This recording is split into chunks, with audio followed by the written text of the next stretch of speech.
আসসালামু আলাইকুম।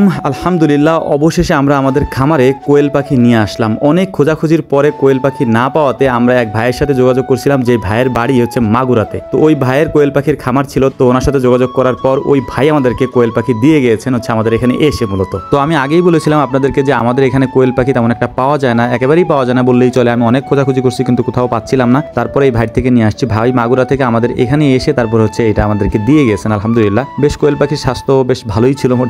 আর আমরা কোয়েল পাখিগুলো আনছিলাম হচ্ছে 30 দিন বয়সী। আমি ওনাকে বলছিলাম যে আমাকে 30 দিন বয়সী কোয়েল পাখি দিবেন। তো এই 30 দিন বয়সী কোয়েল পাখি আমি ভাইয়ের থেকে অর্ডার দিয়েছিলাম 150 পিসের মতো। এই 150 পিস কোয়েলের মধ্যে 130 পিস ছিল মহিলা এবং 20 পিস ছিল পুরুষ। তো ভাইকে টাকাগুলো পরিশোধ করার পরে ভাই থেকে আমি জেনে নেওয়ার চেষ্টা করতেছিলাম যে কোনগুলা পুরুষ এবং কোনগুলা মহিলা, এগুলো আমি চিনবো কিভাবে। তো ভাই আমাকে খুব সুন্দর করে এগুলা চিনাই দিচ্ছিলেন, বলতেছিলেন যে কিভাবে আপনি বুঝবেন যে কোনটা পুরুষ কোনটা মহিলা। এরপরে ভাইকে আমি বিদায় দেওয়ার পরে আমি আর হানিফ ছিলাম এখানে। তো হানিফের আমি দুজনে সুন্দর করে মানে আমাদের এই কার্টুনগুলোকে বেঁধে তারপর আমরা আমাদের খামারে নিয়ে আসছি। খামারে নিয়ে আসার পর আমাদের মেইন যে কাজ সেটা হচ্ছে আমি আগে থেকে হচ্ছে এখানে তুষ নিয়ে আসছিলাম বাজার থেকে। 400 টাকা এক বস্তা তুষ নিয়ে আসছিলাম এবং এই তুষগুলাকে মূলত হচ্ছে আমরা ওই যে ফ্লোরটা আছে আমাদের এখানে সেটার উপরে বিছাই দিব। যদিও সোজাসুজি যদি আমি তুষ দিই সেখানে থাকবে না, এর কারণ হচ্ছে যে এটা তো ফাঁকা, যেহেতু নিচে হচ্ছে আপনার বাঁশের চালি দেওয়া। তো আরেকটা জিনিস আমি করে নিচ্ছিলাম এখানে, সেটা হচ্ছে যে খুব সুন্দর করে এই জায়গায় একটা তক্তা পিটাই দিছি, যাতে করে হচ্ছে যে এখান দিয়ে কোয়েল পাখির বাচ্চাগুলো বের না হয়ে যায়। তো এখন অনেকেই বলতে পারেন যে ভাই 30 দিন বয়সীটা কেন নিলেন?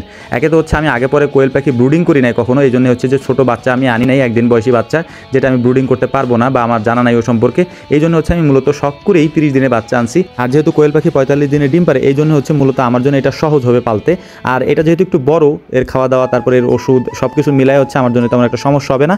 এর পরবর্তীতে আমি ব্রুডিং করার জন্য বাচ্চা ফুটাইতেও পারবো ইনশাআল্লাহ। তো যাই হোক, আমরা সুন্দর করে হচ্ছে এই জায়গাটাতে এই যে মানে যে জায়গাটা আমরা কোয়েল পাখি রাখবো এখানে হচ্ছে একটা চট বিছাই নিছি। তারপর আমরা সুন্দর করে হচ্ছে তুষ ছিটাই দিচ্ছিলাম আর কি, ধানের তুষ, যাতে করে ওরা ওদের মলমূত্রগুলো এটার উপর পড়লে শুকায় যায় আর কি। আমি যদি কাঠের গুঁড়ি এখানে দিতাম তাহলে হচ্ছে এটা দলা ধরে যাবে এবং হচ্ছে মানে তাতে সমস্যা তৈরি হবে। আর যে তুষগুলো আমি দিচ্ছি এটা ওরা ছড়াবে এবং এর মধ্যে ওরা শুয়ে থাকবে। যদিও ভিডিও শেষে আপনারা দেখতে পারবেন যখন আমরা এগুলো ছাড়বো। তো লাইসোবেট দিয়ে আমি একটু পানি দিয়ে দিচ্ছিলাম, যাতে করে ওরা যেহেতু অনেক দূর থেকে জার্নি করে আসছে সেই মাগুরা থেকে, এই জন্য হচ্ছে ওদেরকে একটু লাইসোবেট ভেজানো পানি আমি আমার 2টা ড্রামে 4 লিটার মতো দিয়ে 1 গ্রাম করে দিয়ে দিছি আর কি। আলহামদুলিল্লাহ। তো এইটা দেওয়ার পরে মূলত এখন হচ্ছে আমি একটু ঝুলাই